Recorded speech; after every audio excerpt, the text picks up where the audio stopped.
I hope it's okay, you guys, that I'm recording. I should have asked before I hit the record button. Thank you. Thank you. That was the hang loose, Brian. Chaka, yeah. Yeah. So Pran is a graduate student in the Earth and Planetary Sciences department, EPS department at UC Santa Cruz. And I invited her. She's used other telescopes before, but I've invited her to see how this works because in December we're trying to get complete. We don't have to do anything after this exposure. I assume this is the first of the 5-minute dithers. Oh, there we go. Wow, beautiful image. Phil, this is our cluster, I assume. Yes, I believe so. Are we able to zoom in? Yes. Because I've set my, there we go. Wow. I think once we background subtract, a lot of other sources will pop out. Yeah, this is a cluster of stars. So yeah, there's probably a bright one in the middle.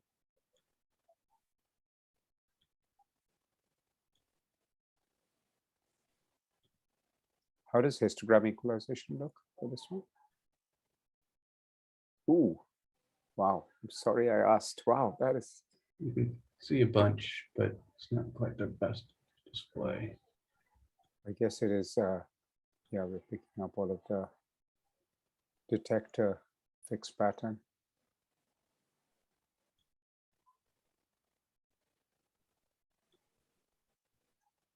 Yeah, great idea.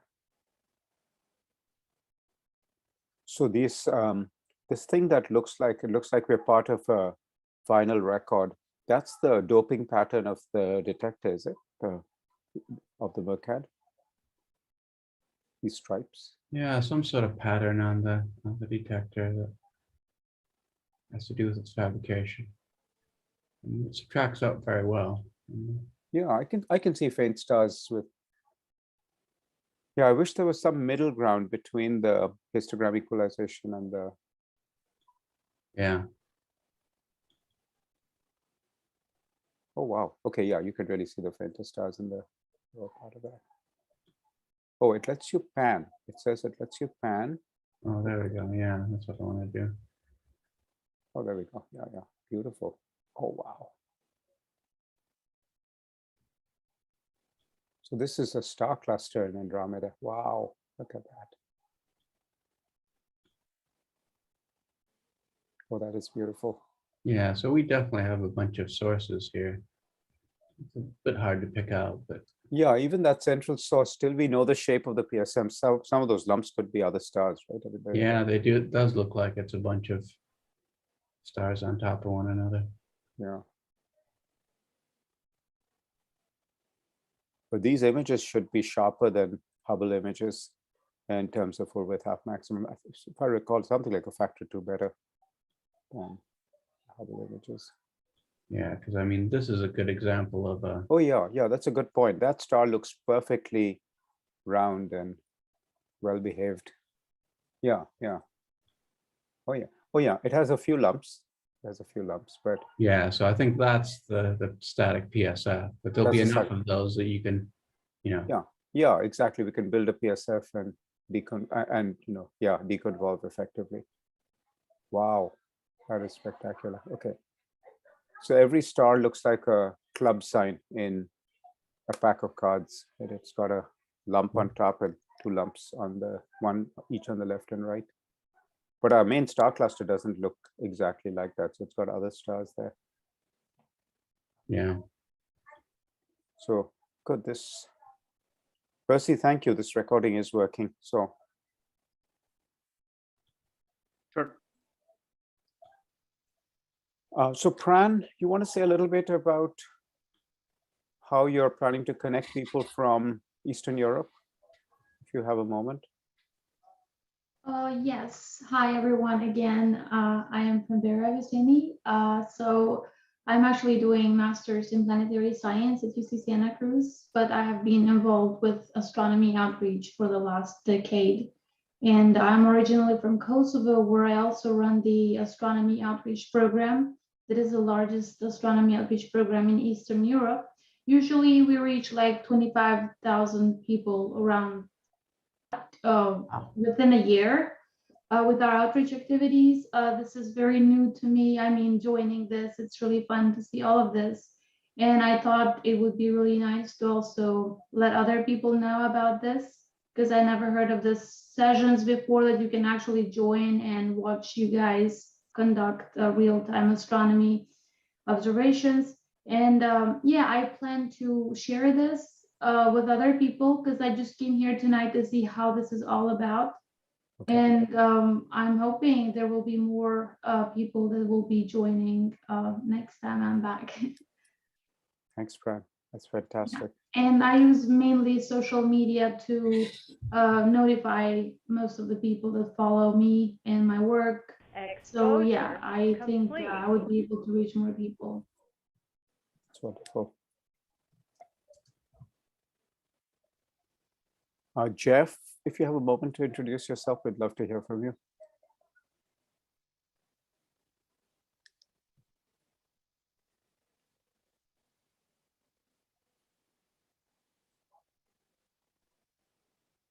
I don't know if Jeff could hear me. Amalia, how about you? How did you find out about us? Oh, hello. Oh, hi. Hi. Hi. So I found out through Ohana Kilo. Oh, fantastic. Um, Okay. Yeah. So I'm a teacher here in Oahu. I teach 1st through 3rd grade. Okay. So you know, our children are very interested about astronomy and space. So it's nice to see the different tools and resources that are available to share with my students. Oh, this is wonderful. Tonight is perfect for children because we're untwinkling every little star. That's really what we're doing today. We're using something called adaptive optics, which in real time undoes the effect of the twinkling of stars. Due to hot and cold air pockets in the Earth's atmosphere, stars twinkle. And this is built into our nursery rhymes, but we are undoing that nursery rhyme right here. And Phil is an expert on adaptive optics, and we're using it to study families of stars in the Andromeda galaxy that are for which light has been traveling to us for 2.5 million years. So these images are breathtaking quality compared to everything else we've seen of these star clusters. We've been studying these star clusters with the Hubble telescope, but these images are sharper than Hubble images. Thank you. Welcome. And you know Sam then? Yes, I've met him in a previous thing we've had a few weeks ago now. Okay. And do you know Heather Kaluna and Mailani Neal? They're the co-leads of Ohana Kilohoku. Yeah, I remember Alyssa Leilani. I remember we had a group together. Got you. Heather Kaluna is the CEO of Ohana Kilohoku, and she's a professor at UH Hilo. And but she used to be, many years ago, she was an undergraduate. When she was an undergraduate, she was my student. She came to Santa Cruz to do a research project. So I've known her for a very long time. So there are all these connections. And yeah, it's great. well, welcome. And I hope I'll share this recording afterwards. So if there are children, other educators, parents interested, we're going to be offering this 3 more times this year. We have 3 nights in December 2nd, 3rd, and 6th. December 2nd and 3rd are on a different telescope, not Keck. They're on the Lick telescope. December 6th is on the Keck telescope, but a different instrument, not this imaging instrument called NERC2 that you're seeing on your screen. It'll be on a spectrograph called ESI, where we take spectra of stars. So that'll be it for this year. So December 2nd, 3rd, and 6th.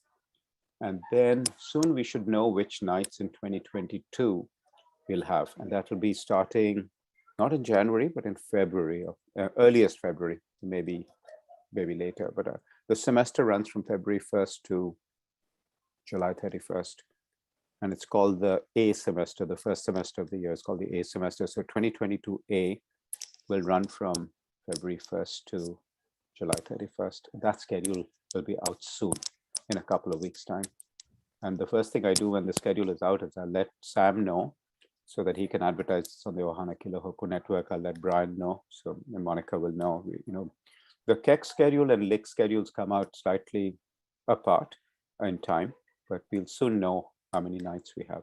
We had 22 such opportunities in the second half of 2021, where tonight is the 19th, and then we have 3 more, 22 such opportunities. So this happens quite frequently, a few times a month. And at least the way things are shaping up, we'll have a very large group joining on the 2nd and 3rd. I think, Pran, you think there'll be a group from Kosovo joining? We think there'll be a group from Turkey, groups from 6 different countries in Africa. 6, like Kenya, Nigeria, South Africa, Tanzania, Zambia, Zimbabwe. And then also a group from Monterrey in Mexico, a bunch of high schools from Monterrey in Mexico. Wow.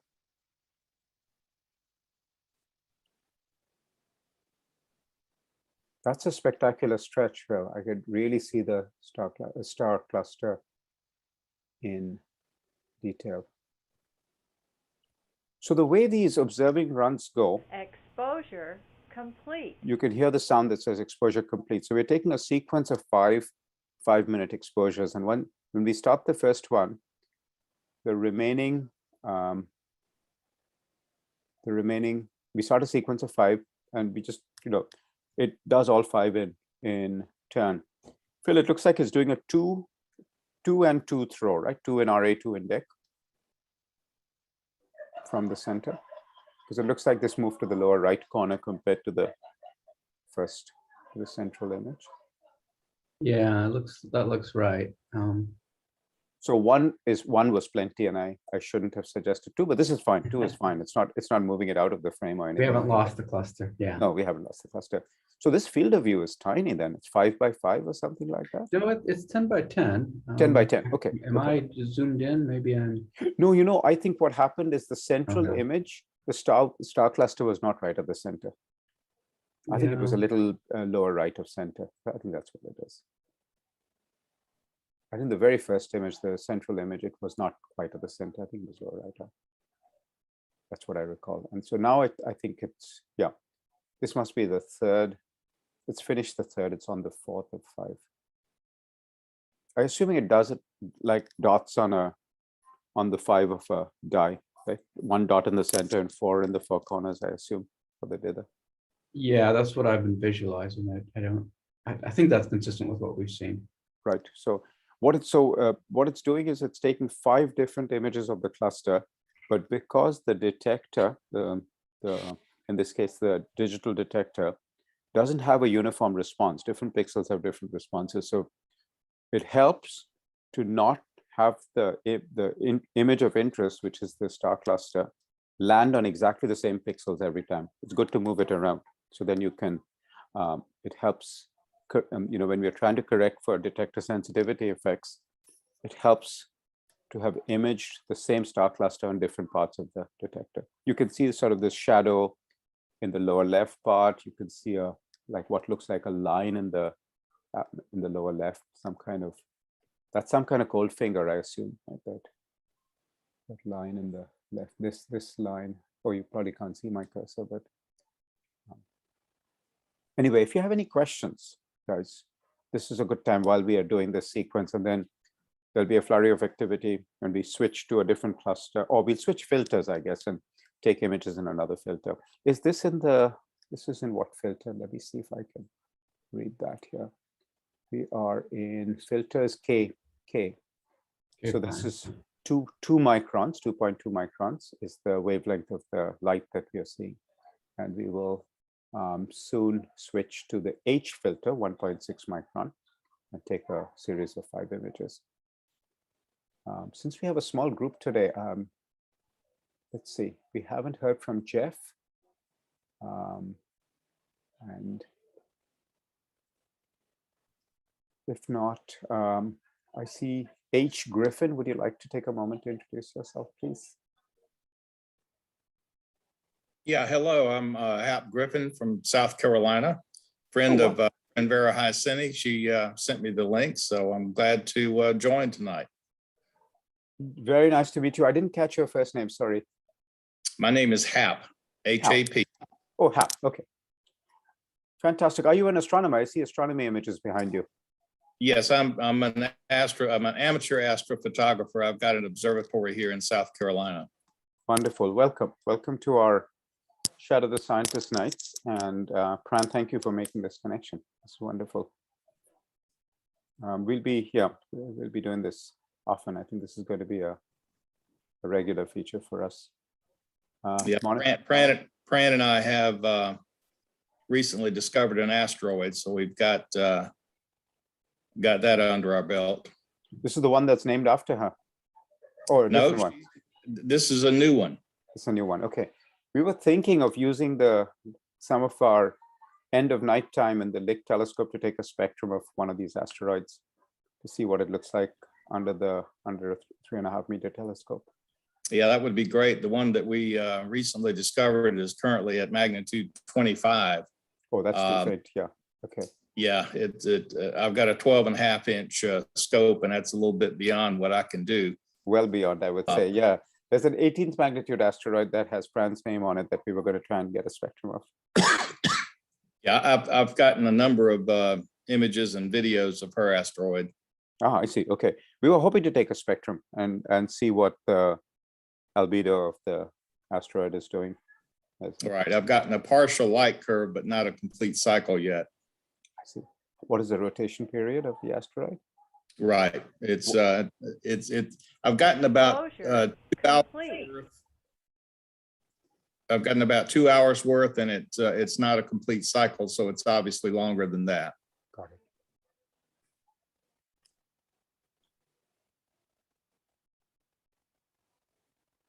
So Phil, this is the upper right position of the star cluster. And yeah, it's I think the central position must not be at the center of the array. Yeah, I think that's right. So this is our last image it's exposing on, and then we can move to H-band. That'd be great. Okay. And you switched the filters just by online commands? Yeah, it's just the text command. Hey guys, sorry to interrupt. I just noticed that in the FACSUM, the rotator says halted. So wondering if you guys hit anything on the rotator?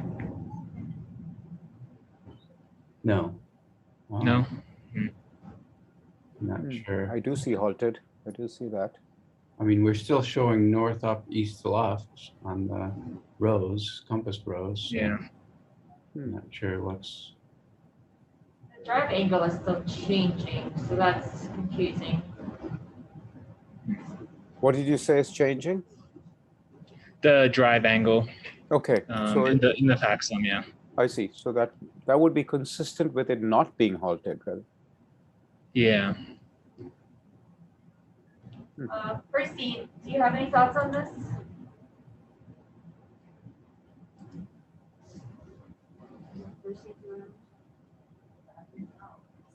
I was trying to find him yet.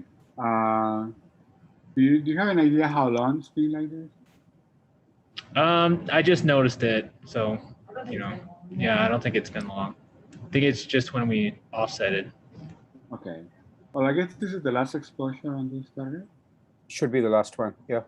But then we're going to change filter and stay on the target. So. Okay. Okay. That'll give me time to take a look at it. So I'm sharing my screen, and there's actually 4 windows. This one, which doesn't have that much information on it. Some, but not a lot. This window, which has very little information, and then the 2 that you're seeing from time to time. This one, and this window here. This thing on the upper right is called FACSUM, FACSUM, stands for Facilities Summary. It shows you the direction in which the telescope is pointed, and this is where we notice this is where Tony noticed that the rotator is halted. The rotators think that this is an Altair telescope, so the sky rotates relative to your detector. So you have to keep rotating the instrument so as not to smear the images. And even though it claims it's halted, I don't think it is actually halted. So we think the rotate angle is actually changing in real time. Where did you see that the rotate angle is changing in real time?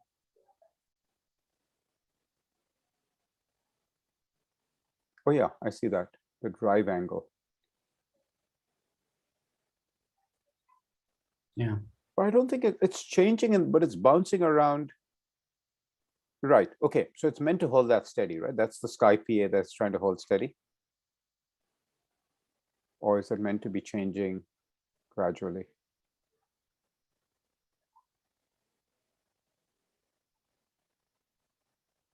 Because it is changing, it's getting smaller.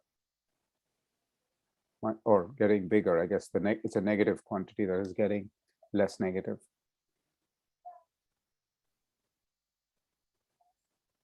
I guess you're fixed on a PA. It's doing what it's supposed to be doing. Sky PA. Yeah, fixed. Sky PA is fixed and the drive PA is changing. That's what we want, right? Yeah, that's what you want. I'm just trying to figure out if there is something that the AO is doing that might be reflected in the halted and the rotator. Because, you know, when you're doing AO, the AO rotator is working. So,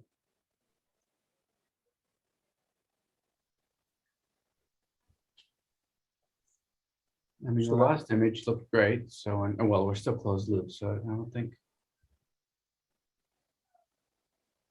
Still okay. it'll be interesting to see this very last image because if there was a problem, it will show up. Hopefully.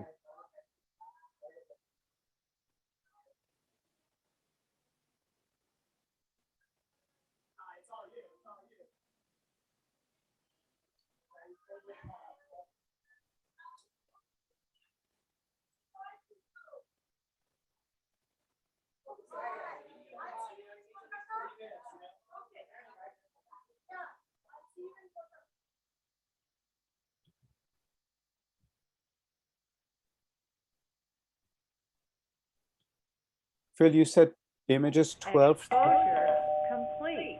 There we go. 12 through 16. So it should have finished 16 now. Okay, so I'm going to change to H-band. Are you done on? Are you in the middle right now? Sorry.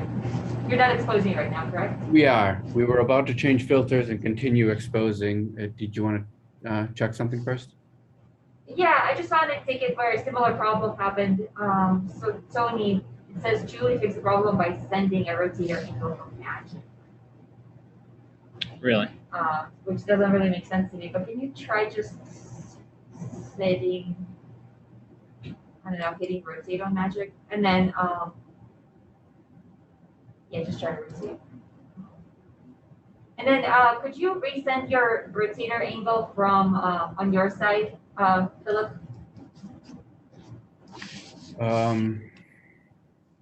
Yeah, give me a second.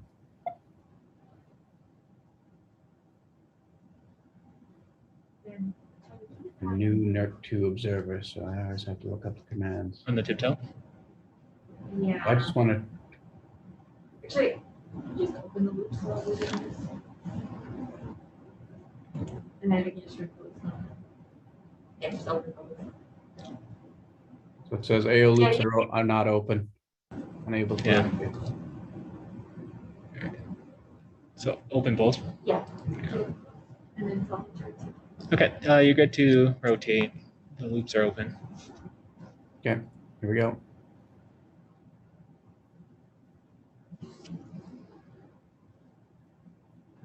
Did that fix it? It says tracking now.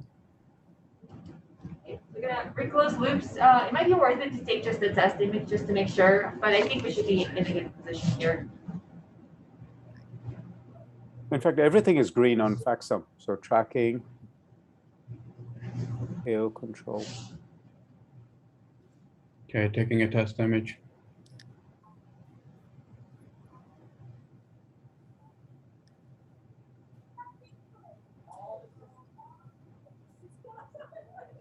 So this is a 10-second image. Exposure No, just complete. one. 1 second image, I see. More. And this time the star cluster should be in the center or somewhere? Should be. Okay. Oh, I was playing around with the stretch.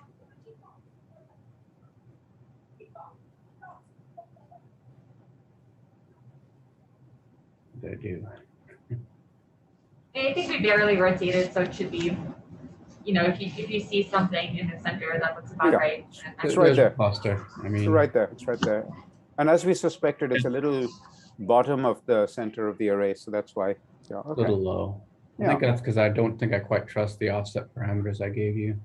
That's Well, that's probably all it is. This looks great. This looks great. All right, so I'm going to switch to H band, I think.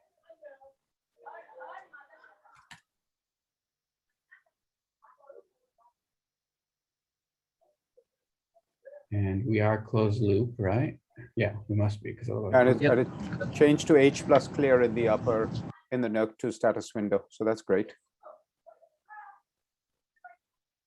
I'll just take an exposure here to confirm we're still seeing the star. Okay. And then change to the long exposure parameters. Got you. So iTest just does a 1 second exposure or 1.45, whatever. Exposure complete. It does, and it doesn't save the image either. So it's just so.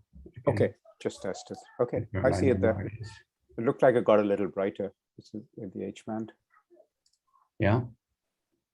So I'm going to change it back to 60 seconds for a single exposure, co-add 5 of those. And I don't know if folks can see this in the little window there. T-int is integration time for 60 seconds. Co-add means it adds 5 of these together before reading out. Non-destructive reads. That's why 5. What do you think? 1.5 or 2? 2 was fine. 2 is fine, yeah, unless you cared about some of those surrounding stars. We don't. No, we don't. Those are good because they produce PSFs for us. But other than that, yeah. So this gives us plenty of offset between one image and the next for. Yeah, I think so. I think so. Okay, so I'll stick with 2. Let's stick with 2. Yes. All right, here we go. That's great. So what we ran a sequence, Phil ran a sequence of 5 images. Now we're running another sequence of 5 images. And what has changed is the piece of glass, the filter in front of the camera. So we are letting in light at 1.6 microns now. Before we were admitting light at 2.2 microns. So we've changed filters, and this is a way of measuring colors of stars and temperatures of stars.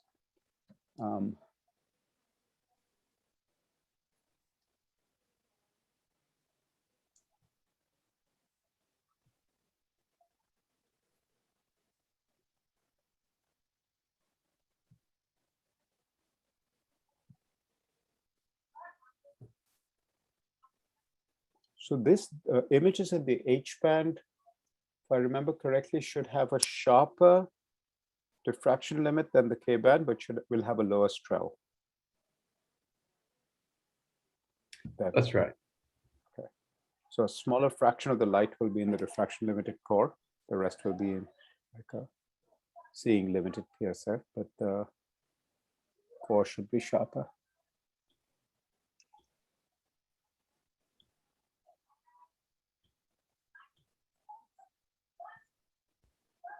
And I can only see a single star now, but yeah, well, that was just 1 second. 1 second. Yeah, this was a short exposure. So that's that center cluster star.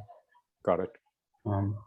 Although it's interesting, we don't see it seemed to be several different stars when we got a deeper exposure. I'm not sure.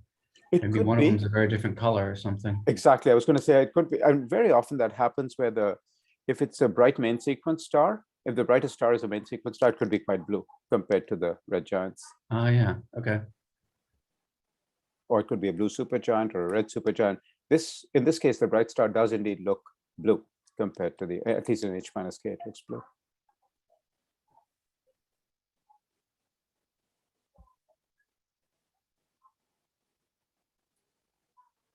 But one of the cool things that you guys just experienced is things don't always go smoothly, right? So we noticed, Tony noticed there was a problem, and it turns out the problem was probably just in the software that was reporting on whether the telescope is properly rotating the image or not, or the instrument is probably rotating the image or not. And it gives you a fault message. It had that message in red. So that's one of the beauties of this thing. This is not rehearsed, so things will go wrong. things will go wrong in spectacular ways sometimes. We've had nights that are completely weathered out because the clouds were in or the fog was in. And what we've had is we've had some kind of backup set of images, so what I usually do, I'll in fact pretend like something like that is happening. And what we do is, assume you can still see my screen, we'll go to one of these, let me see if I can find it easily. I have too many, a few too many tabs open.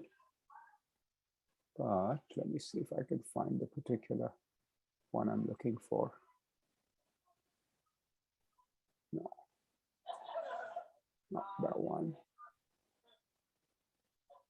One of these has a, there we go.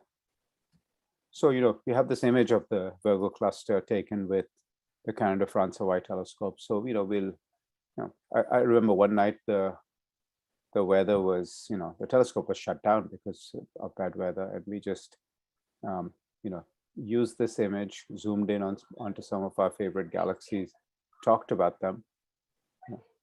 And, this is an image taken from Mauna Kea. So it's just taken a few years ago. But we talked about what science we're doing with them, what types of galaxies. You could see amazing galaxy collisions, sort of ongoing galaxy collisions. So this is one of the things, this is the only way in which we've been prepared for bad weather contingencies or instrument breakdown contingencies. I remember we had an observing run where the ESI guider failed. So we had to scramble in real time to change our science experiment for that night. And I think this is sort of important because when you do a real experiment, whether you're an investment banker or an astronomer or a biologist, things don't always go according to plan. You have, so we would show pictures like this, talk about these galaxies, what's going on, the sort of physics of what's going on. There's all kinds of spectacular galaxies in this cluster. I can zoom on. So, this is just, Brian and Pran, as we're thinking about expanding it to other groups, and it's just useful we've learned from experience, it's useful to have some kind of contingency data to display if we are not, Exposure complete. in cases when we're not able to take data in real time.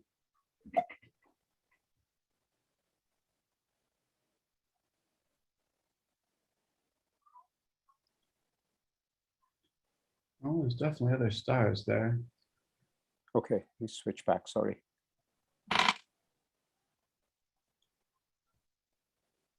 Oh yeah. It has that same sort of shape to it as before. It does.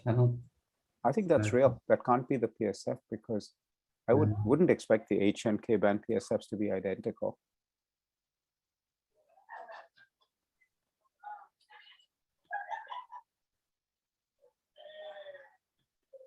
And at least with the current display that you're seeing, this is something I'm running VNC, but I'm running it in view only mode. I'm running it in this mode where I've deliberately turned off my control because otherwise I'd be interfering with Phil's cursor. We'd be fighting over the same cursor on the same machine. So that looks quite interesting. The image looks very interesting. I believe we're seeing the family. That was just a different stretch just now. Yeah. Trying to bring out the background. I think that's the wrong direction. Oh yeah, we go. Okay.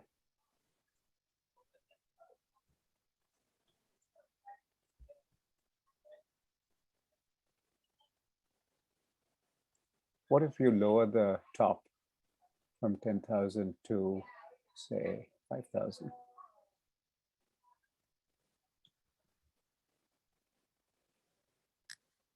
That saturates the central part, huh? Okay. Yeah.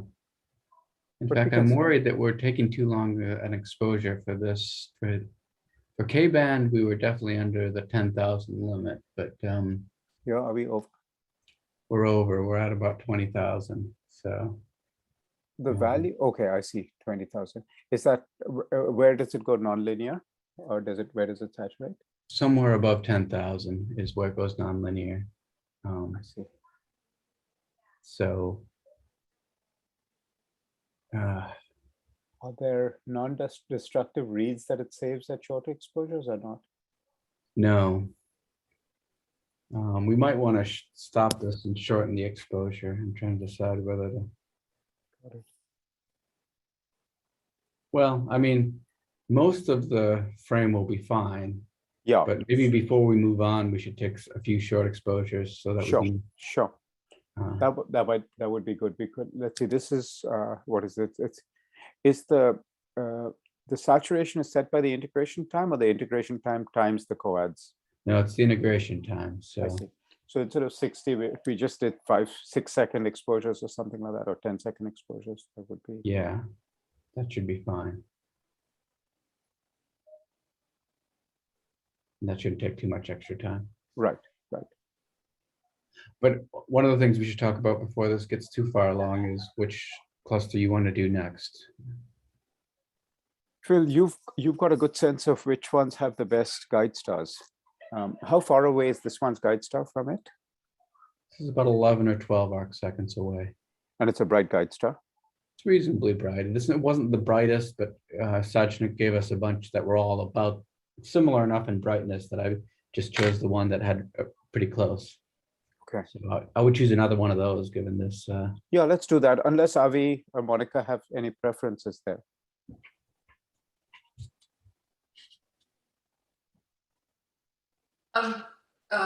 Roger, we can go ahead with the whatever Phil has selected. Okay, sounds good. With our cross matching. Sounds good. And just to round out the introductions, Avi is an undergraduate at Haverford College who's been working with Monica and me for a few months now. And I noticed Jody, actually I noticed Preeti before. So Preeti, would you mind introducing yourself? We'd love to hear from you. Hi, my name is Preeti Stepp. I actually work with Brian. I'm a third year PhD student at UC Davis. Oh, fantastic, fantastic. Okay, I'm a fellow UC person. Which UC? Santa Cruz, the best. No, I'm just kidding. It's one of them. Phil and I are at UC Santa Cruz. No, I'm just kidding. It's not the best. It's just beautiful nice redwoods to meet behind you. you. Yeah. You guys have better Zoom backgrounds than us. I'll give you that, Roger. Yeah. So Brian and I have known each other for a very long time. We go a long, long way back to when he was an undergraduate at UC SC. We've been working together. Exposure complete. Cool. Who's you're working with Brian and Laurie and that Right. protoclusters? Yes. I work on protocluster at Redshift 4.57. Oh my God. I'm trying to figure out. Yeah, I'm trying to figure out how the rate of their star formation is. I see. This is DMOS survey or a different MOS file? Yeah, we have a DMOS data, and we're combining that with several photometry and also just VLT data too. I see. So Laurie and I share a common thesis advisor. Oh, you do? In Jim Gunn, yeah. Oh wow. Laurie's I was a postdoc. I think I was on my second postdoc at Princeton when Laurie was a grad student there. So we've known each other for a very long time. And wow, Jim you have close ties with UC Davis. Yeah. And Tony Tyson was my thesis advisor, so that's another close connection. Oh wow. Tony was one of my thesis advisors. Jim was the other, and Jim is. I see. So Laurie and I are siblings, I guess, scientific siblings. Yeah. And that makes you my scientific niece. Yes. No, that's fantastic. I was going to say so you're 4.7. You said is the redshift. Yeah, 4.57. Got it. So it's like almost 12 billion years ago. How was it found? Brian found it through, was it C3VO, Brian?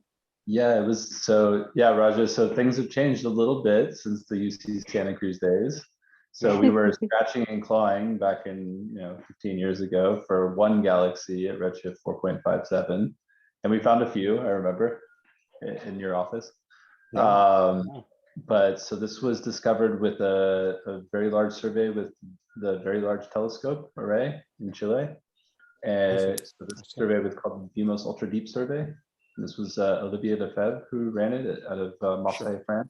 Sure. And so we've used those data, and then about maybe 4 or 5 nights of Demos time to compile about 60 galaxies in this cluster, 50, 60 galaxies in this protocluster. And so this is in the Cosmos field. So this is came out of Z Cosmos then?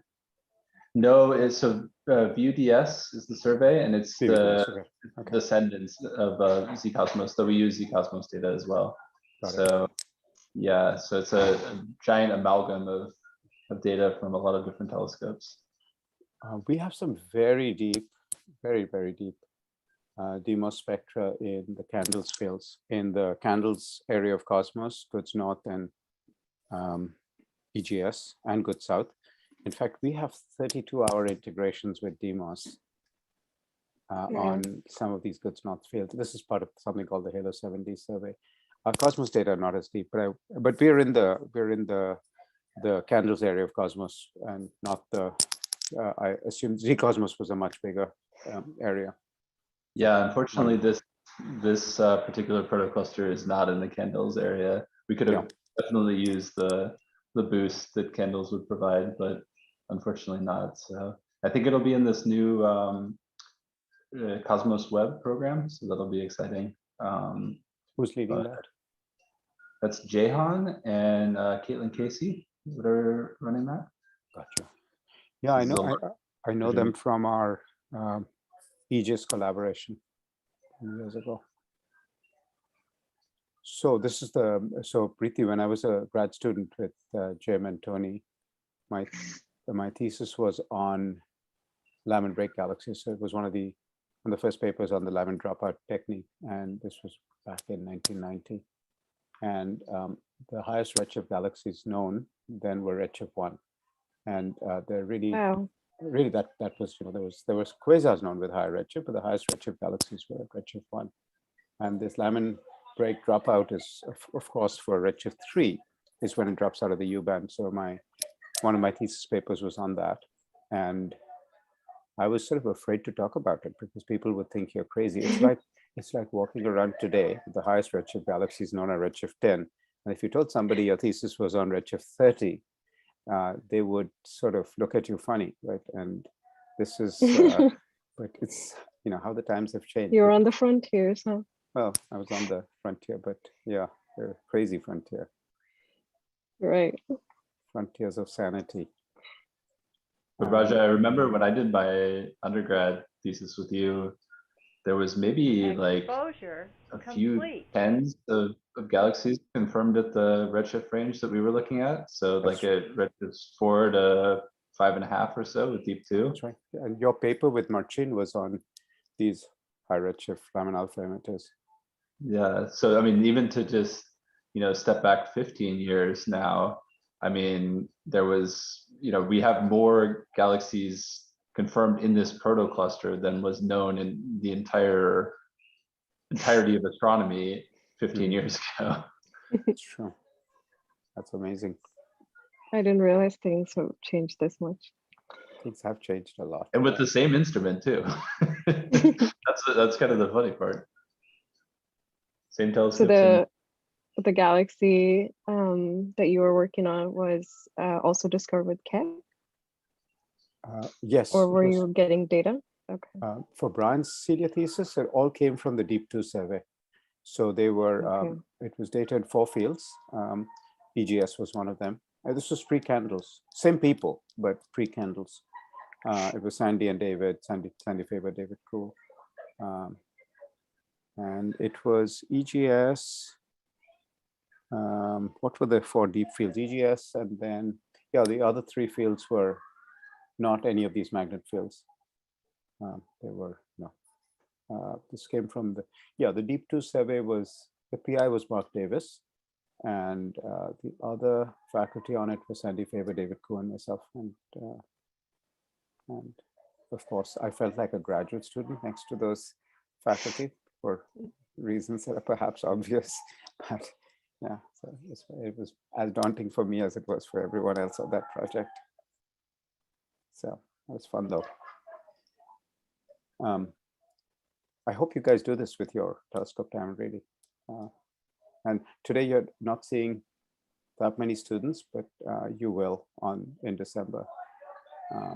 December, we really have December 2nd and 3rd, we have quite a lineup. I don't know if I mentioned this. So Mexico, 6 countries in Africa, Kosovo, and Turkey, all in 2 nights. There'll be groups from all those places. So That's awesome. And I'm under no misconception about which way information flows, right? So we're learning as much from the folks who connect with us as perhaps we're learning more from the folks who connect with us than they're learning from us. So it's been absolutely amazing. Even to hear about just the struggles people are going through to take advantage of these opportunities is humbling. It's been absolutely amazing. I mean, I'll give you an example. We were on the Keck telescope in April this year, and we're using ESI, and we had a group of indigenous elders who are astronomy teachers, and they're starting an indigenous astronomy school, the Comcac. They're from the Comcac Nation in Sonora, Mexico. And they were so dedicated to this that they had lost power in their town. So in the middle of the night, they went over to a neighboring town, went over to friends' houses, and they connected on Zoom from there. They were so determined to take part. And what we learned from them is just amazing. Their stories and what they're facing in terms of just in terms of their lives, just in terms of access to fresh water, access to electricity, some things we're used to taking for granted. It's been amazing. So, yeah, I really hope you guys do this. And I mean, just like you're connecting on our observing nights, I'd be happy to do the same and help in any way we can. One thing we clearly have access to, thanks to my wonderful collaborators. Brian is on this call. My wonderful other collaborators who are not on the call today, but Sam was on the call earlier. We have access to huge networks of students and educators who already have tasted some of this and understand that this is something that's a special opportunity. I mean, Amalia, that's how you connected is through Ohana Kilohoku. So I think that connection through Ohana Kilohoku, through Knowledge Chikundi and Africa, there's so much trust in these individuals and in these organizations that when they advertise something, kids and educators come in hordes because they know it's going to be good. And it's not their trust in us, but it's in their trust in our collaborators, Knowledge and Ohana Kilohoku, for example. So you would have access directly to those exposure complete. I'm going to keep quiet while we see what's going on here.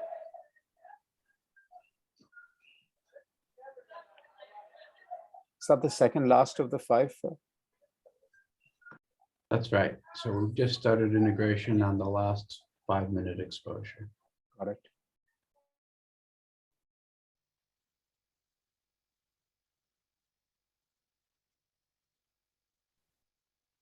So Raja, thank you very much for that offer.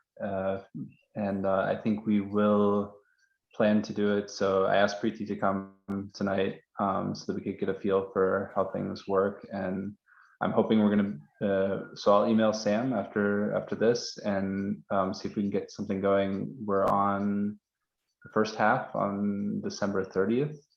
So hopefully there's still space to advertise for that. And then we'll be on Subaru and Keck quite a bit starting in the beginning of January. Like all up until like the 15th. So I'm hoping to run at least a couple sessions then, and then we'll be talking with Gemini. It's wonderful. Perhaps Monica can join us in those conversations. And already, as I mentioned to you, the leadership at Gemini is very interested in doing this. So it's really good to hear. You know, this dovetails nicely because our nights are 2nd, 3rd, and 6th, and then I don't have any time we don't have any time the rest of December, and we don't have any time in January. So that'd be great. That'd be great. Happy to chime in, help. I'm just a little bit worried about backup plans because our pictures are not quite as nice as yours, Rajas. You should use this image. I'll send you the link. Just Okay. use this image. I mean, it's CFHT megacam imaging of the Virgo cluster. I mean, Yeah. you know, you can, I'm sure you, you can, you don't need to use that. You could go to the Hubble Heritage Gallery and, you know, just talk about, just having a backup plan is always just, Yeah, we'd have to use Redshift 0 clusters to talk about descendants rather than. Yeah, I mean, and so what I was showing you is the Virgo cluster. So that would be perfect actually for your science, because you're showing a low redshift analog. I have to ask this: how are Laurie's dogs? Good, for the most part. Her pit mix is having some problems right now, so the last couple months have been a little bit hard. I think they're managing through it, but yeah, she is very dedicated to her dogs, and I think they're living a very happy life. So she has one from, I don't know the last time you met her dogs, but she has Fitz, which is a pit mix that she's had for probably about 10 years now. And then Luna, who's I don't know what breed, but from Puerto Rico. Preeti, do you know what breed? Have you met Luna before? Okay, Luna's a crazy dog. Yeah, just on Zoom, but not in person. Small, wiry dog, but really, really excitable and living a good life. I've met one of her dogs in her office during my last Davis visit, I believe, if I'm not mistaken. She had a lot of guest dogs, so she did a lot of fostering and looking for people in the department to take dogs on. So she had a constant stream of dogs going through her office, and then they just moved to other offices as people adopted them. Aw, how and Tony's doing well, Tyson? Yeah, as far as I can tell, yeah, he's still working and still involved in the department and everything. So we're about to, in a minute or so, we'll finish this exposure and we have to go to a new cluster.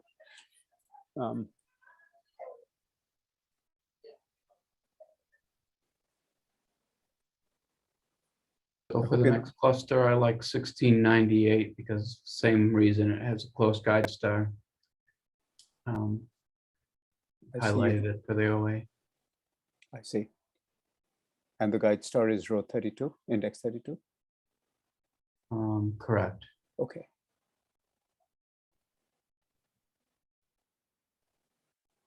I want to grab a few short exposures after this one. Is there a new star list for me to upload to the AOAC tool?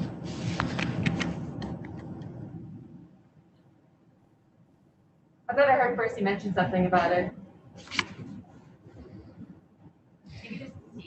Yeah, I think Percy found some formatting errors that someone fixed. Okay. Okay. There Got should be that new three. star list loaded. Yeah. Did you put it in here? Yeah. Exposure complete.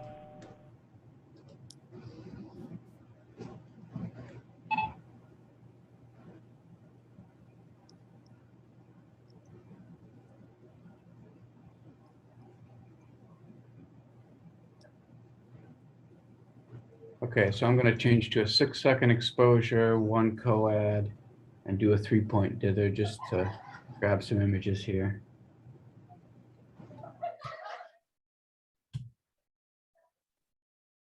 It shouldn't take too long.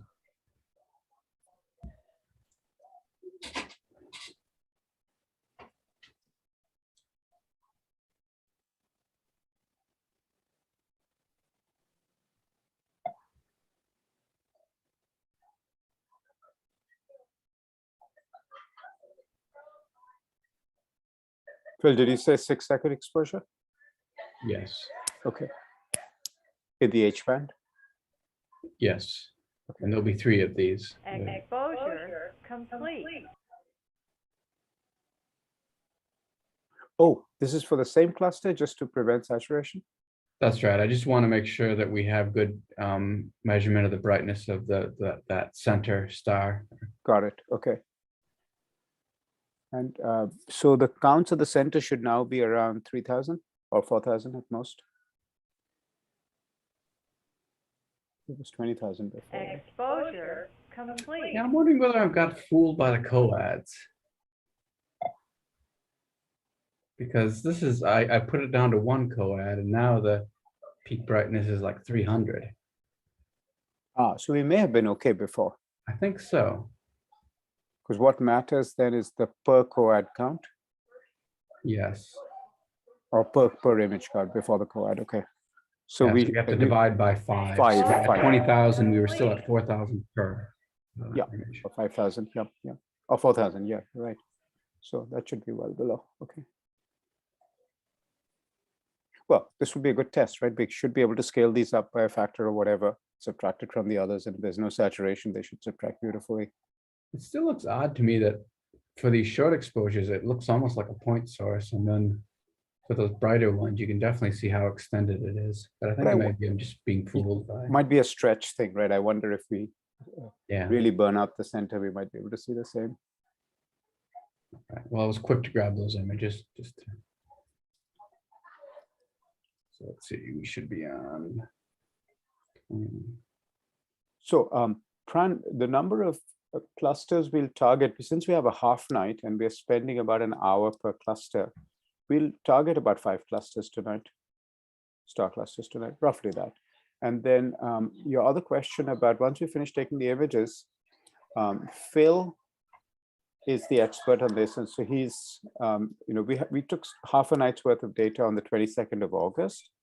And we have a half a night of data from tonight. It probably would make sense for him to analyze all of those together. And we use, but we use some technique called point spread function fitting. Okay. Hey guys, are you done taking images? Are we ready to move? Yes. So we're ready to move to 1698. Should be highlighted on your screen if I did it right. Yep, I see it. Just wasn't sure. We're moving there now. And if you need to rotate, you can rotate now while we're still. So did Percy's fix allow you to calculate the offset correctly now? Without me? Yes. Yeah. Right. Was very worried I had a minus sign wrong or RA converted to DAC. In fact, this one doesn't have much of an RA offset. It's 0.08 seconds, so which is very small. That's what is 0.08 seconds? It's about 1/10 of an arc second. 0.08 multiplied by 15. It's about 0.1 or 0.12 arc seconds in RA. But the deck offset is bigger. It's looks like the deck offset is 13 arc seconds. Yeah.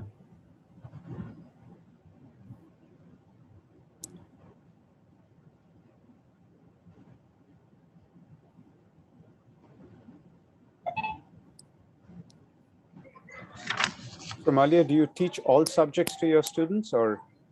I do. I teach all subjects. Got it. Got it.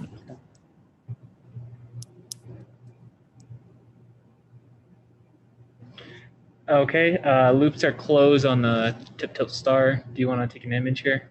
Yes. Here we go. Best image. I'm super impressed by how fast the AO loop closes. Monica, I remember we were discussing, Monica, Phil, we were discussing how much overhead we should plan, and it's really quick. Yeah. Exposure complete. I may have to step away for a bit to get some dinner. ATS is not settled. But Monica, we can do the same thing. Please call if you need me to hop back on. Raja, I think I'm also going to sign up to get some dinner. So thank you very much for showing me this, and I'll be in contact with you about future events. And thank you. And really, this Heising-Simons' interest in this is very gratifying to me. The fact that there's a literally on the timescale of a couple of weeks, we'll have greater clarity about what kind of funding we expect from them. Yeah, that's great. So this is going to happen. Okay, good luck, everybody. Clear skies. See you in the office bright and early tomorrow, Monica. Aloha. It'll either be bright or it'll be early. Bye, guys. Bye. These are brighter than the previous clusters. It looks like I have two something or another's I'm looking at, trying to figure out what to do with it. It could be two separate clusters, or there could be one bright star in a cluster. I think one thing I want to do is not go to too long an exposure, because already with 6 seconds, I'm at a peak of about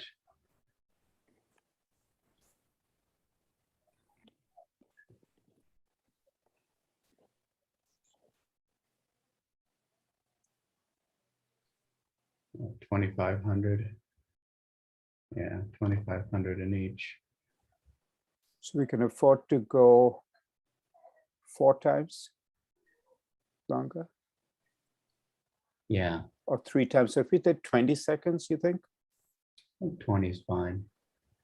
And then coads of, you think 10 coads? What would that do? That would be 20 times 10, 200 seconds. That should be fine, right? That should be 200 seconds is a little over 3 Well, minutes. if we did 15 coads, then we would be the same. Sure, let's do that. Are you taking like for the science? Because we did not offset to the science target yet. Oh, okay. That explains it. All That right. explains. Yeah. So you're done taking. So do you want me to offset now? Yes, please offset. Okay. So when we go to the tip-tilt star and you take a test image, just let me know when you're done so I can offset to the Yeah, thank science you. target. That was my misunderstanding that we were. Yeah, no worries. Okay, so yep, please go to the science object and let me know when it's okay to take an image. Okay. Yep, Sure. we offset to the science target. So, and loops are closed. Okay, taking a test image. So Phil, this must be, instead of having one bright guide star, we just happen to have 2 bright stars next to each other. It looks like, because the PSFs look identical between the two, so this is reassuring. I mean, Yes. as I'm seeing all the little bumps and wiggles on the PSF are repeated from one star to the next. Exposure complete.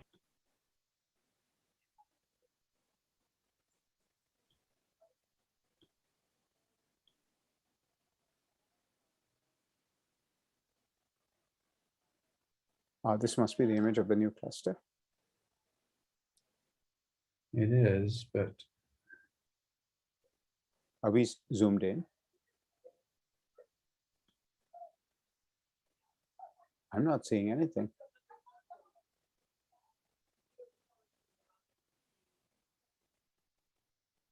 I want to check FactSum. I'm going to take a longer exposure. Okay.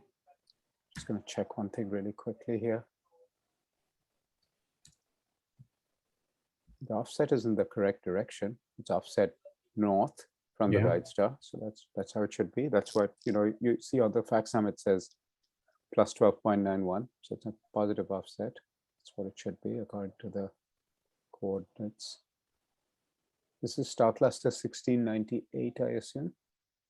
Yeah, offset's in the right direction. So it must be a faint cluster, which is better actually for AO imaging, right? I mean, because if it's one star blasting the rest, it's very hard to get photometry. So So this could be a better star cluster. Hi, Arya. How are you? You're back. Good to have you back. Arya, you have to apply to the SIP program this coming summer. We've been Heather and Milani have been talking to me about getting you involved in SIP. You would apply. It's an online application, opens at the beginning of March. Just one moment, sorry. Exposure complete.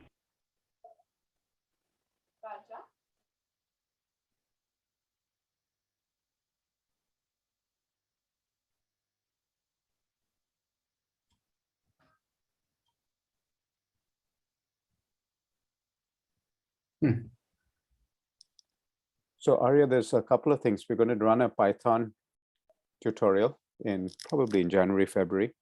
We'll let you know about that. But we'll definitely have you apply to SIP. And if you like, come out to Santa Cruz for part of the summer. But if not, if you can't do that, you can do astronomy research from right where you are. Monica and I have been mentors before. Avi has been a mentor before. We're going to rope Phil into being a SIP mentor next summer, I'm sure. It'll be fun. Yeah, no, he's Tony, could we go back to the guide star? Sure. Hi, Amalia. Thanks. Concerned that we don't understand what we're seeing here.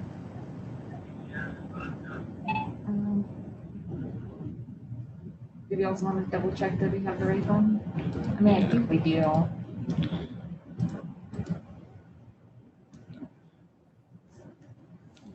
Okay, we're back to the guide star.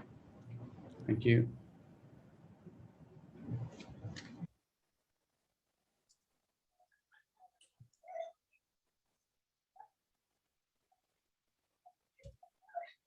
Taking a test image. Phil, you said test doesn't get saved? Correct.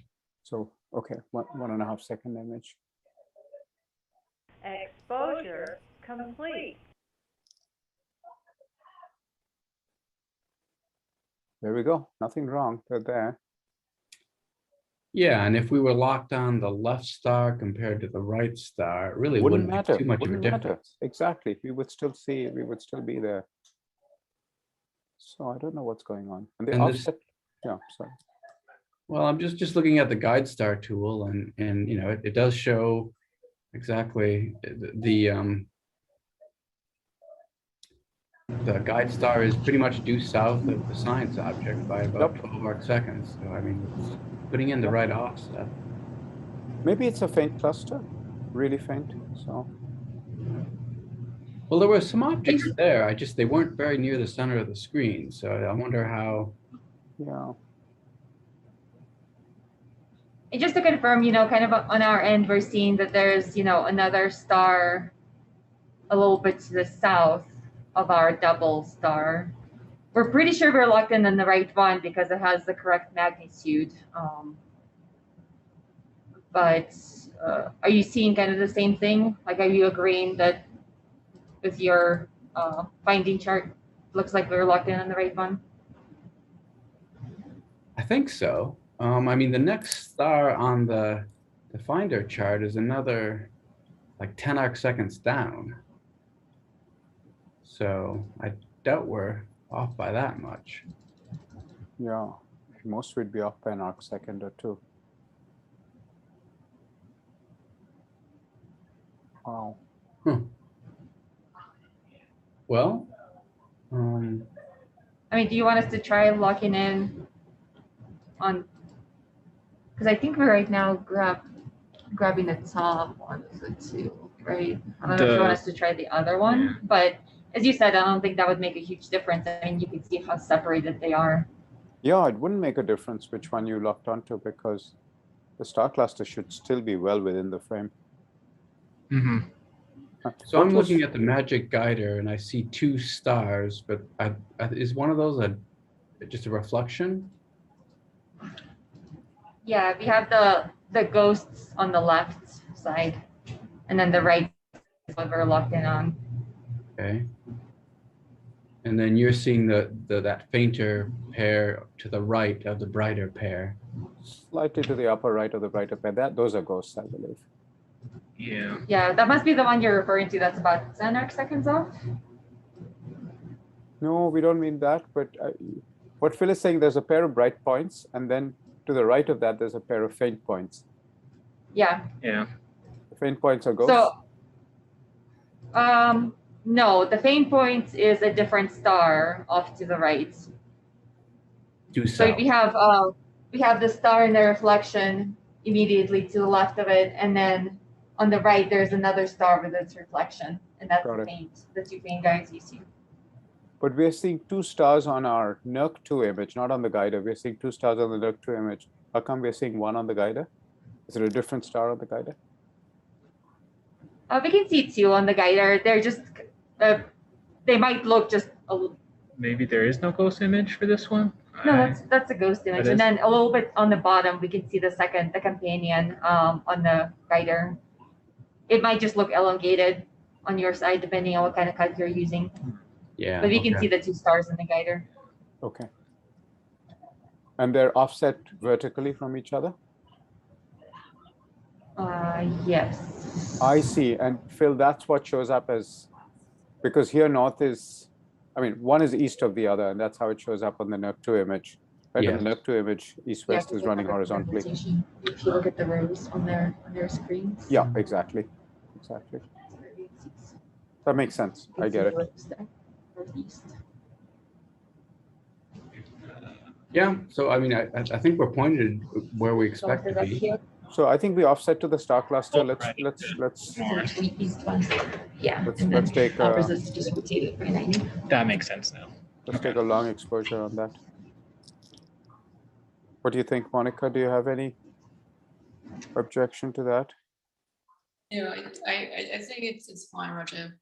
Let's go with what you have in mind.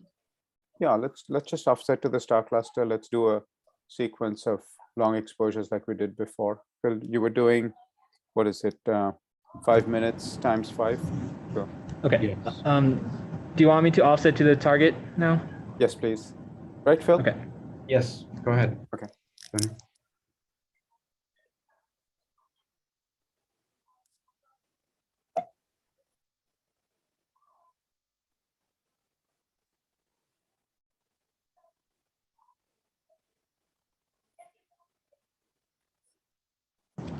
Okay, offset is complete and loops are closed. Okay. We're going to take one more test exposure and just make sure we understand what we're looking at. Okay. Okay. And the test exposure this time will be 60 seconds? Correct. Okay.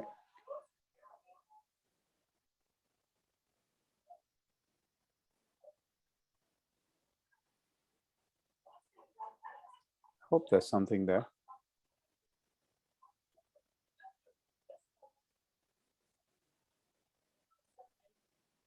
Vasant, we haven't had a chance to hear from you. How did you hear about us?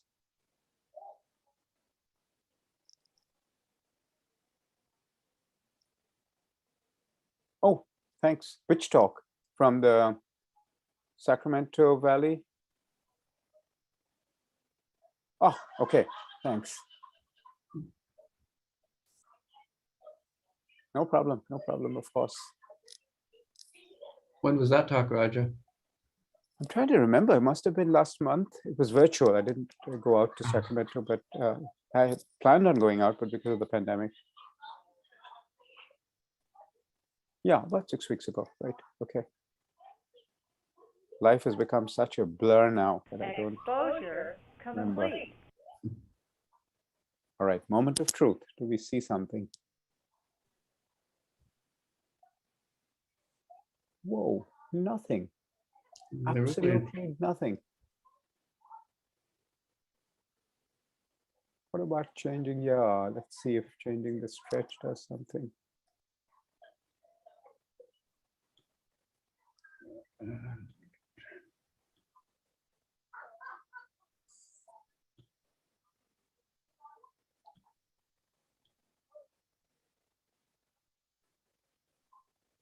I mean, there are stars, but nothing at the center, nothing anywhere near the center. Yeah, the only thing that looks like a cluster is that thing way off to the upper right. Yeah. I have no idea what's going on here.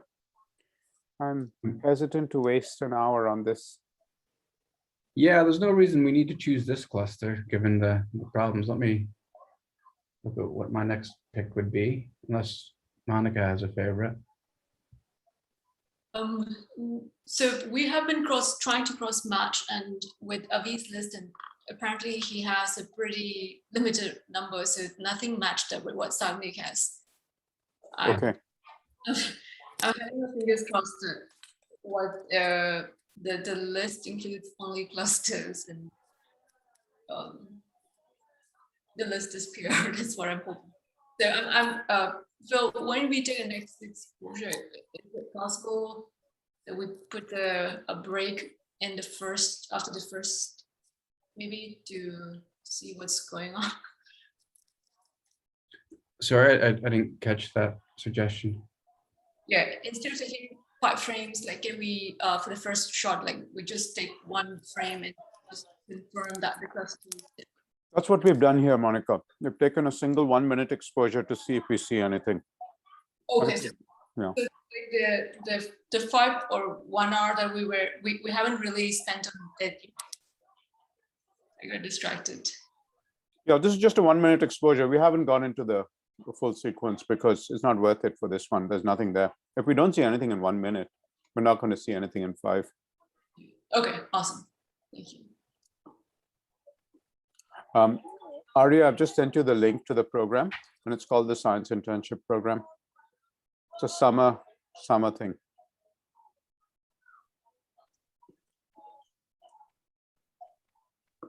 Okay, I think I'm going to go on to 599, basically All right. the next one down. If I'm going to step away and I'm going to come back in and check. But Monica, you have my cell phone if anything comes up. But I won't be far. I'll just.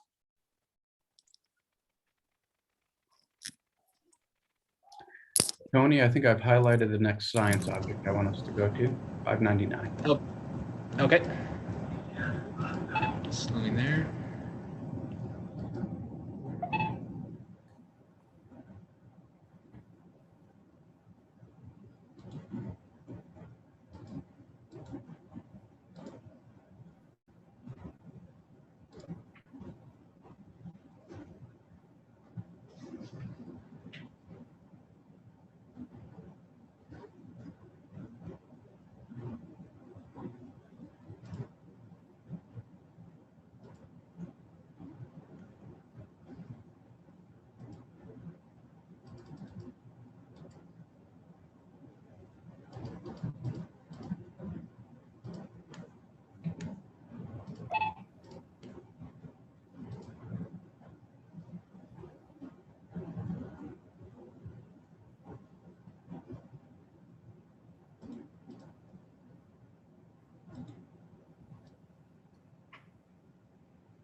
So we're using the same guide stars then?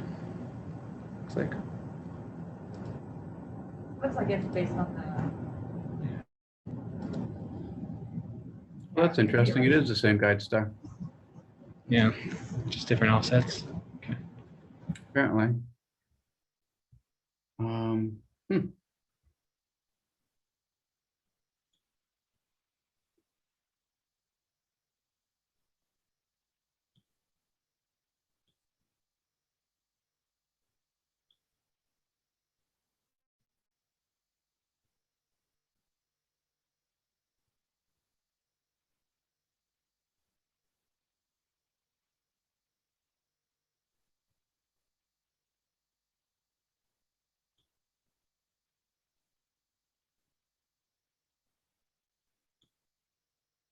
Yeah, this cluster is due south of the same guide star.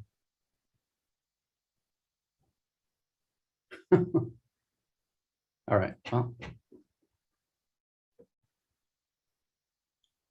think I can see something's there in the finder charts.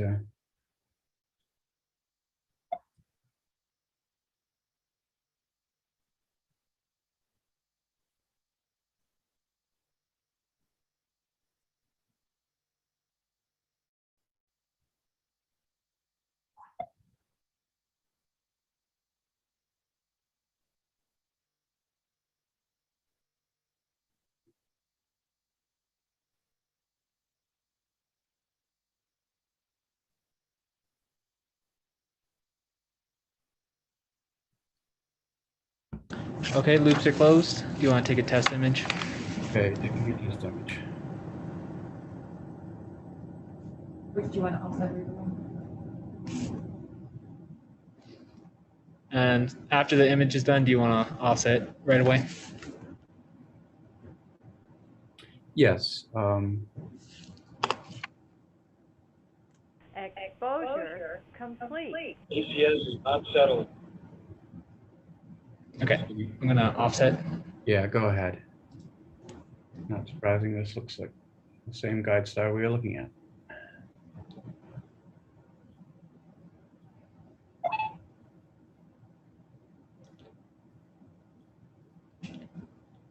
And this is the correct rotation angle, right? Yes. Okay. Okay, we're offset and loops are closed. Thank you. Taking a test image.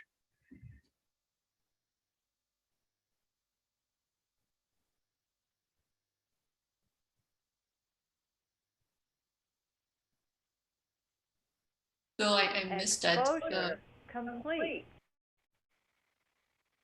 Is the node horizontal to the left in this image that we're seeing on the screen? For the NURC2 image, north is straight up.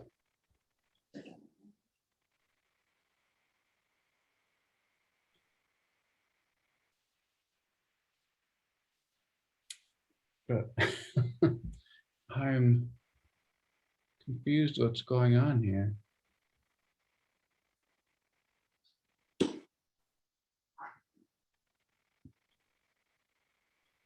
So we offset. Okay. If we still aren't sure we're seeing anything, I can check pointing and re-acquire the star too, just to double check that we're pointing correctly. This is 599. That's Friday, 599. Yeah, the science object is 599. This is a legitimate cluster. I can even see it in optical images. Pretty bright. Yeah, I think we're seeing it on the guide camera. I think it's straight to the right of the guide star we're using. So to me, it looks like the NURC2 image, like the loops weren't closed. Like it's a very diffuse looking structure.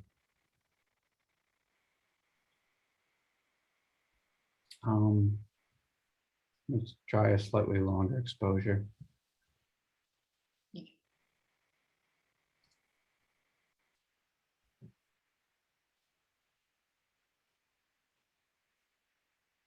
I think I trust that we're pointing at the right object because the guider looks like the finder chart. Two objects, one to the north, one to the south, both bright enough that we should be able to see them.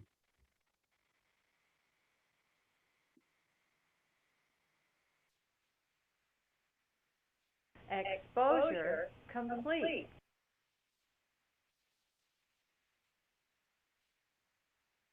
Ah, there we go. Nice. Looks better.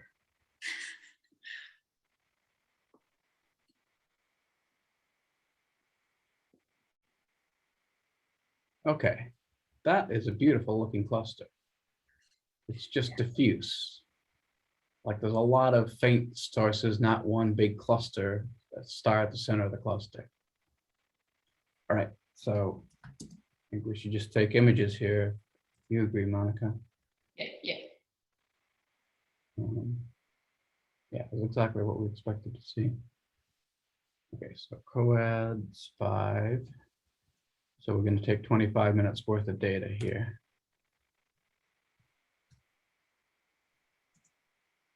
And maybe I should go for like a 1 arc-second dither because it looks pretty big. Yes. Yeah.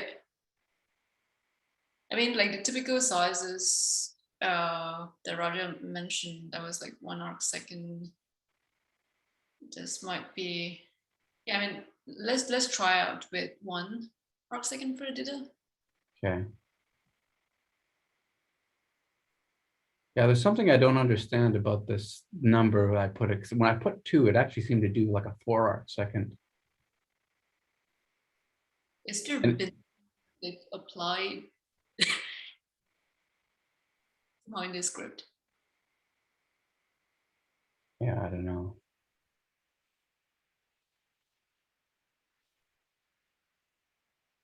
Oh, you know, I wonder whether it's taking the nod, multiplies by the nod north and east.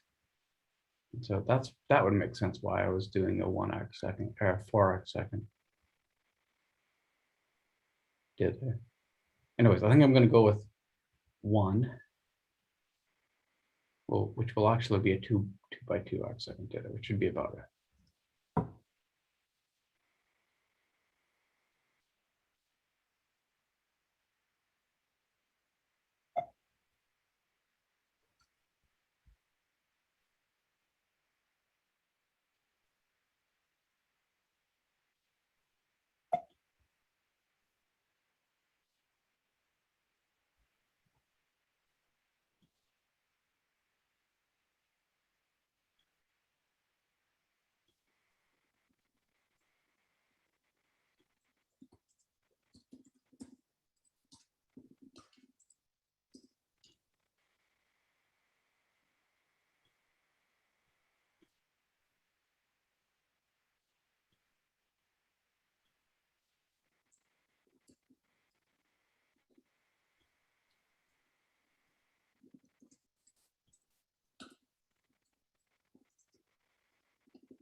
Exposure complete.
Avi, are you there?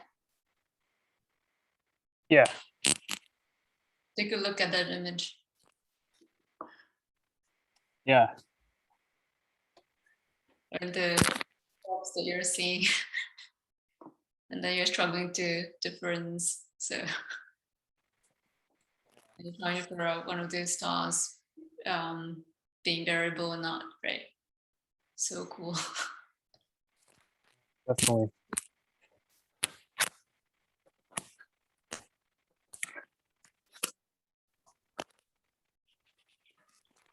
So, I mean, ideally, you would have liked to squeezed in, you know, like one of your clusters, your variable star host, but yeah, it's a bit unfortunate that your threshold was a bit too high and you missed that. Yeah, I apologize. I haven't No worries. I should have been more prepared for this. I mean, I think it's my fault as well. I sort of like sent the last minute to you. But I think this is good exposure for you so that when you have the final list, we can request for the next campaign as well. And this is the only way that we can retrieve the period for our star. Right.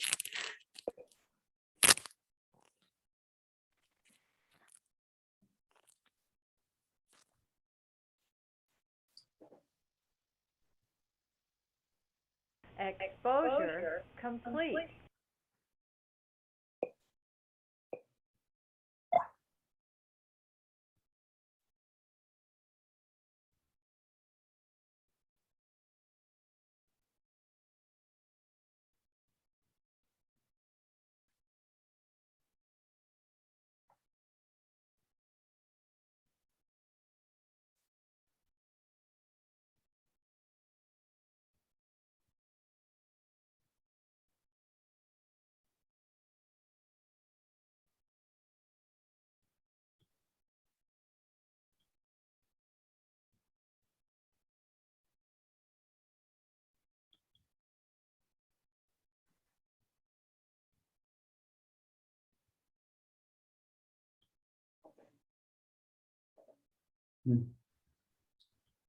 Create some worse scene in that image. Doesn't look nearly as good quality.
I'm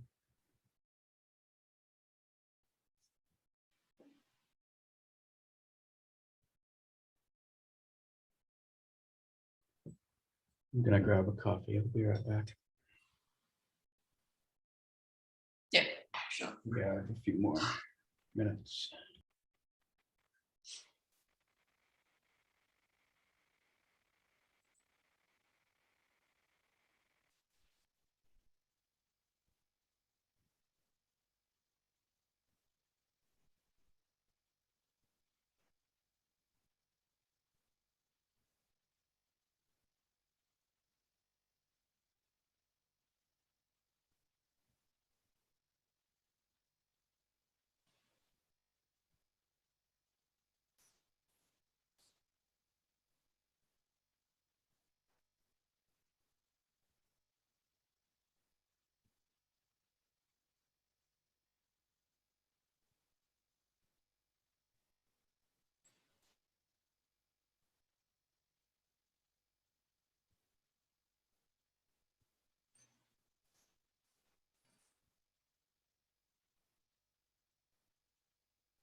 Avi?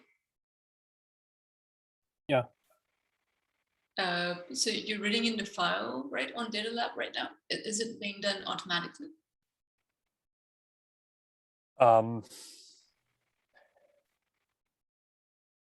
Yeah, I just realized what I was doing was not the correct. It's cross matching with the fat data set, which is not. You just want the RA index from that file. You don't want anything else. That's what I'm right. That's what I'm. Yeah, it's just the area deck for the 2,700 stars.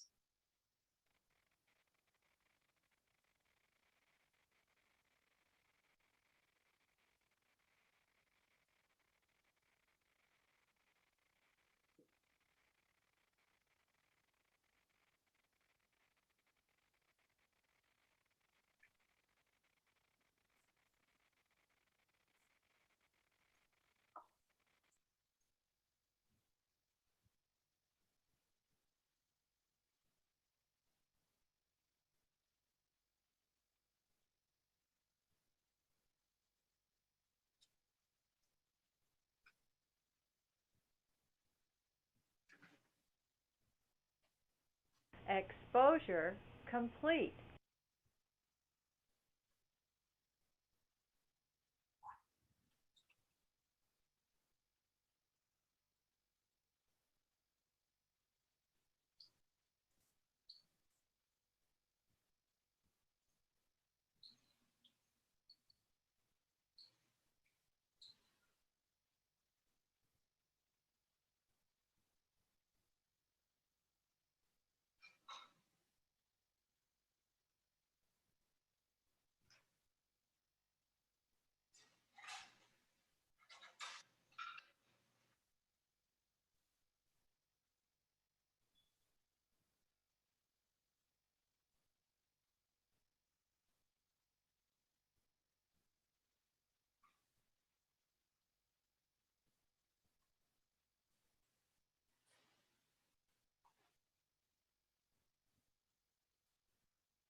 I have a question for Tony and Arena. Took some initial images on this object and they look quite good, and it seems to be degrading. I don't know if it's because the seeing is getting worse, or is there a way from the AO system that can tell us the residuals or anything like that? ACS is not settled. Just check the artifacts. What is it? Okay. Yeah, I can check the R0 meter.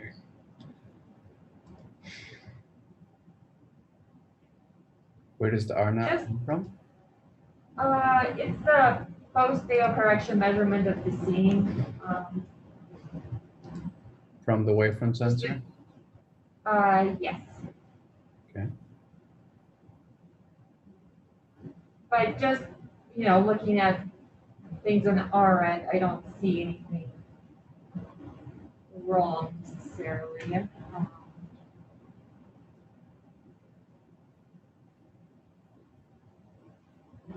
We do have some clouds coming in, but I don't think they're quite, they're not to us yet, they're mostly in the south. Yeah. So the R meter's scene estimate is about 0.7 arc seconds. It's not the best, but it's not terrible.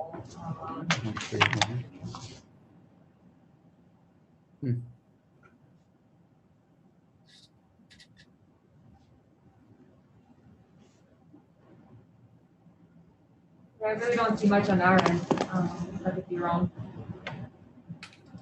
Okay, yeah, just curious what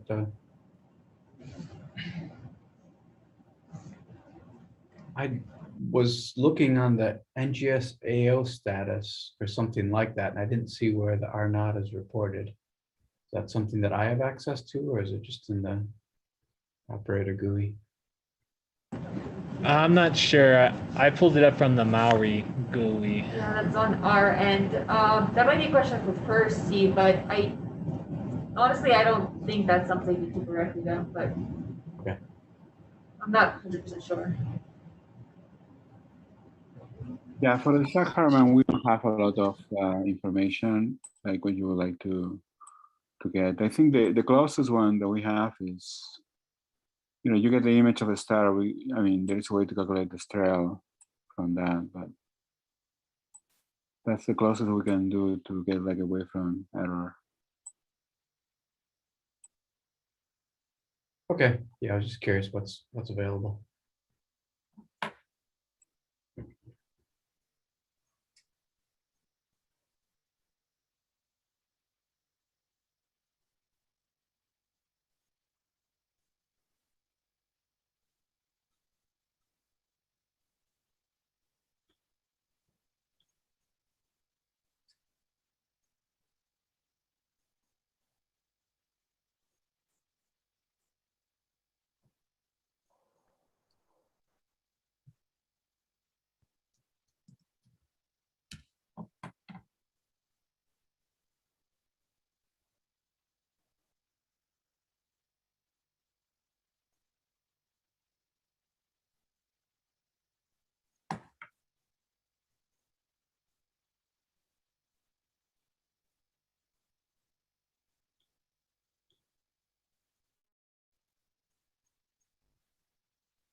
Exposure complete.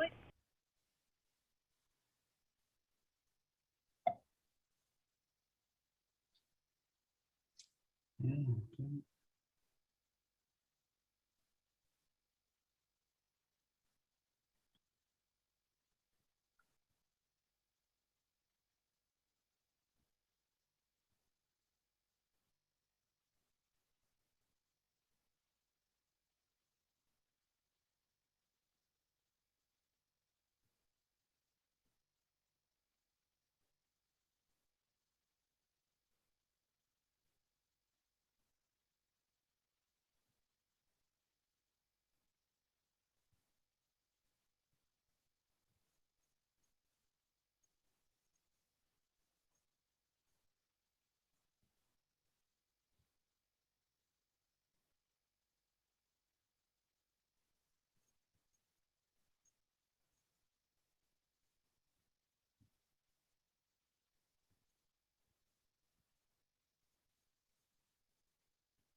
Exposure complete.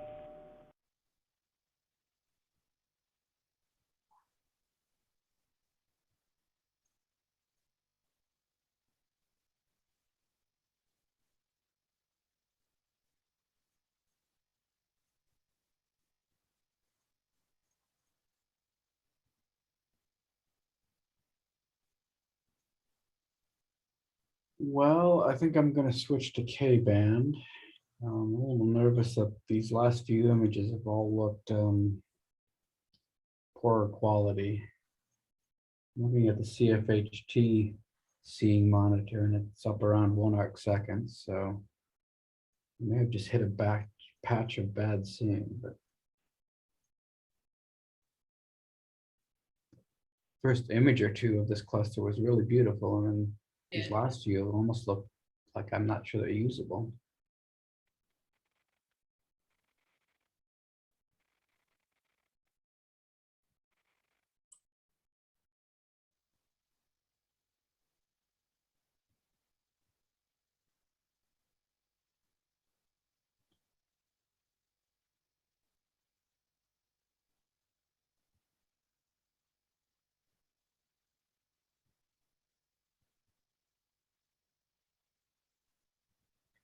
It doesn't look like clouds because it looks like the wavefront sensor counts have stayed pretty constant.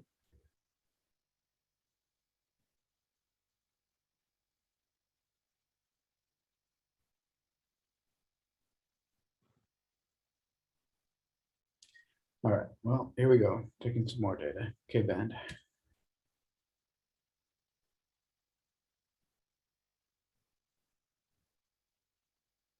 Oh.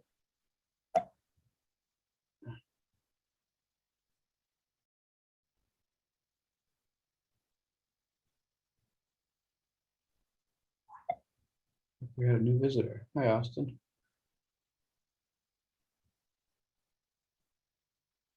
Wasn't paying attention to the chat.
Gemini said that in the last 20 minutes, they saw scene jump up quite a bit, so that's probably what's going on, unfortunately.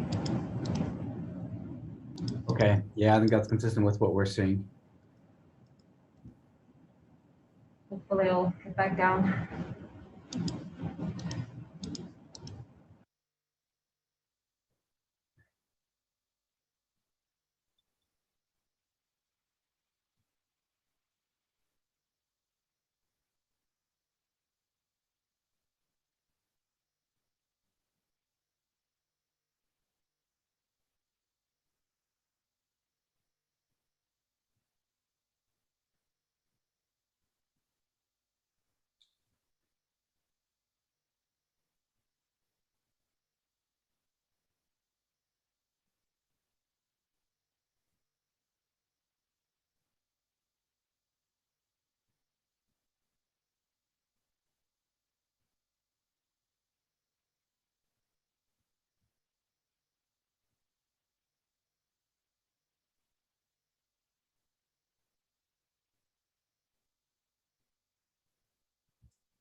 Exposure complete.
Exposure complete.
Exposure complete.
So I'm trying to decide what the next step is, Monica. I suppose we could go deeper on this cluster since it looks particularly rich, or move on to another one. I could just keep going down the list of things that I think are make good targets, but if you had a suggestion, let me know. Phil, I think it would be nice to go down the list and then have maybe a third target before we go deeper on this. Yeah. All right. And, yeah, unfortunately, we've not been able to find a match that we've been looking for in this 27 clusters. Okay. Yeah, I mean, it's Monica, I just sent a message in the chat. I was able to find one. I think it's the 14th line in the AO. you have to in that text. Do you have the cluster ID? It's the second column, if I'm not wrong. No, sorry, the first column.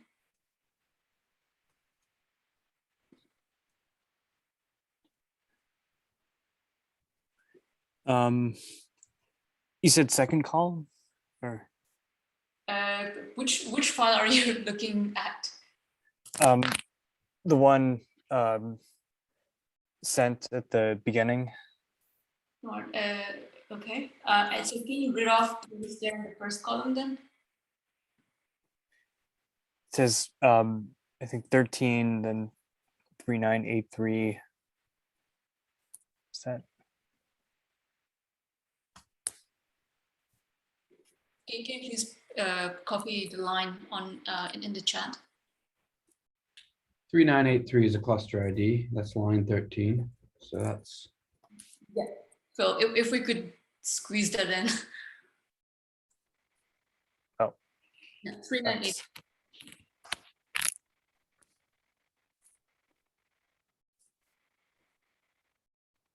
Yeah, that looks like a perfectly doable one. Awesome. Let's do that next. Yeah. Hopefully it's bright enough.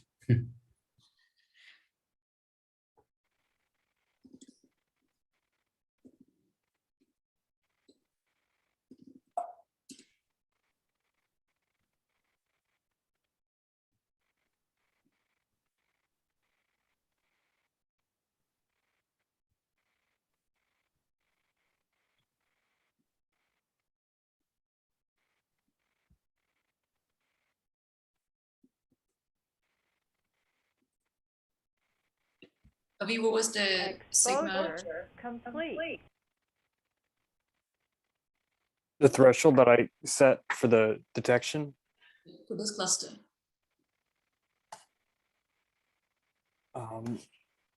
Well, I mean, forget about the sigma, but if you check the difference image, did you see a clear source? Yeah, let me pull up the PDF file. Yeah, sure.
So the only weird thing about 3983 is that the DSS image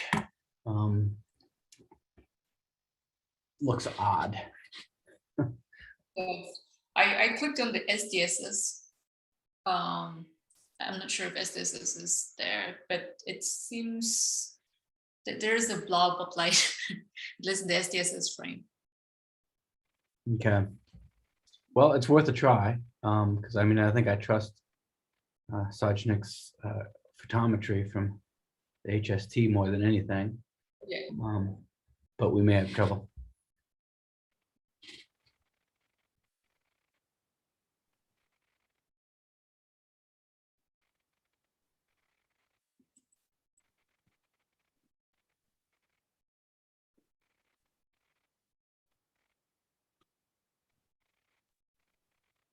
Exposure complete.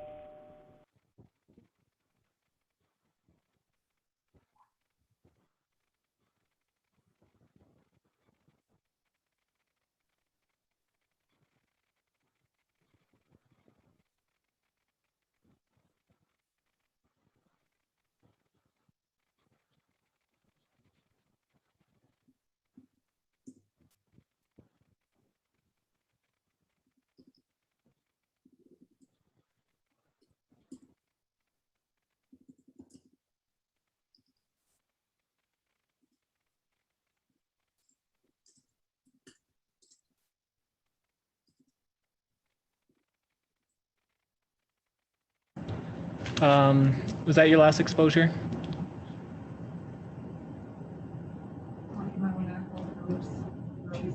Yeah, I don't know. You're muted if you're trying to talk.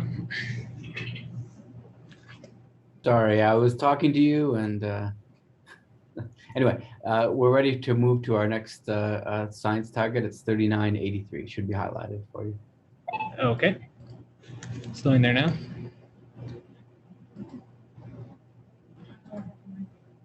Oh, looks like focus was zero now.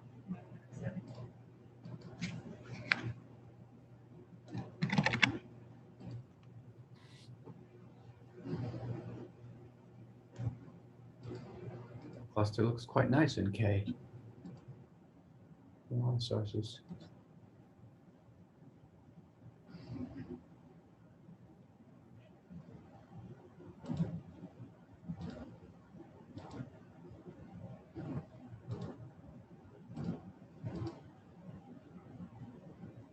That guider image is encouraging, so I bet that's our cluster off to the west of the guide star.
Okay, loops are closed.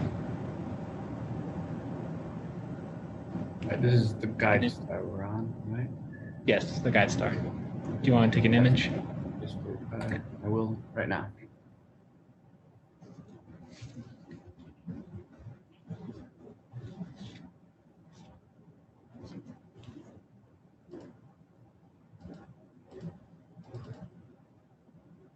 Exposure complete.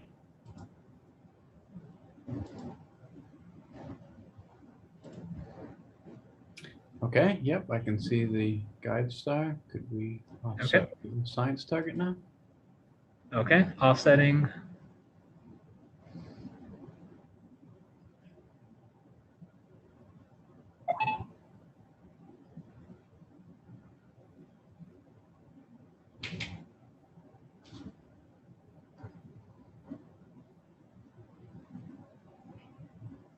Okay, offset's complete, loops are closed. Okay, taking a test image.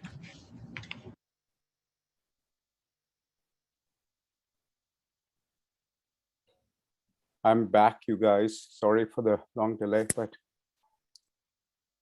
Oh, you missed our what happened? What did I miss? interesting cluster. Exposure complete. Interesting in a good way? Yeah, it was just more diffuse, so you could see the stars a lot easier, more easily. Gotcha. Not this one, right? Not the one Not that's this one. I see. And Arya, to answer your question, it's going to be hybrid next summer. That is, you'll have the option of attending online or in person or a combination of the two. That is online for part of the summer and in person for part of the summer, if you'd like.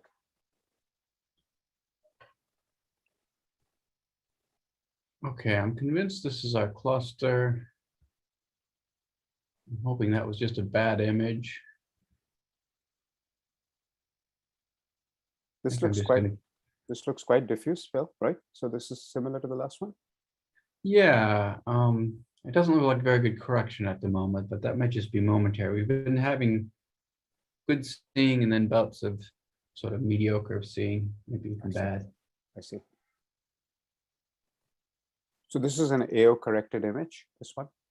It is. Okay. But to me, it looks like it's when we were on the guide star just a moment ago, it wasn't looking very good, and this one is similar. I see. So it's not just this. Okay. I'm just going to go ahead and take the data. Okay. I've noticed some frames turn out good, some don't. I think that's, for these conditions, best you can do. Best we can do. Okay, I'm going to actually stop the Zoom call and the share, but Phil, I don't know if you're able to screen share on your VNC on Zooms just for the benefit of those who are connected. And I'll, in about half an hour, I'm going back home and I'll be able to connect and continue. Okay. That'd be great. Thank you. Raya, sorry, could you make me host? I will do that, of course. Sorry. So I want to do TN 60 and coed 5. See how we do. Percy, you should be host now. Thank you. Thanks. I will sign out, and Monica, same thing. If you call me, please, if anything comes up, I'll be on the just driving home. Yeah, we'll do that. Thank you. Good luck. I'll see you guys later.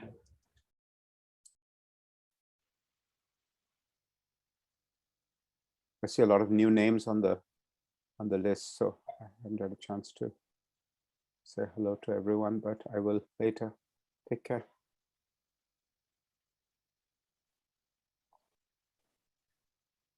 See whether I can share my screen.